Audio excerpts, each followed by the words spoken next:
Hop, Oltiariqdagi fermer xo'jaligimizni mahsuldorligini yanada oshirish maqsadida ish boshladik.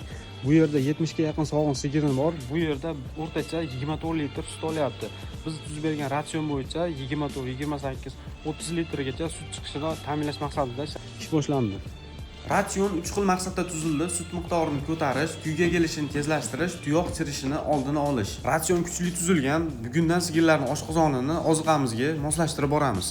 Fermadagi buzoqlarga suxoy malaka tayyorlab beryapmiz. Bular jami bir kunda 135 litr sut ichadi. Bularga beriladigan tabiiy sutni sotuvga chiqarib, o'rniga suxoy malaka tayyorlab berilyapti. Suxoy malaka tabiiy sutga qaraganda ancha arzonroq tushadi va vitamin, minerallar bilan, probiotiklar bilan boyitilgan. Makka uni yeb kelishgan. Buni oziqasidan chiqarib tashlab, buzoqlar uchun maxsus kambika o'ringa o'tkazdirildi.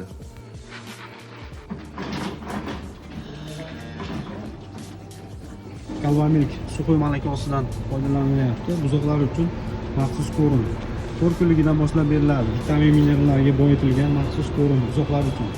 Bu yerda Calfit Immunofertil premixi sog'in sigirlar ratsionga qo'shib beryapti.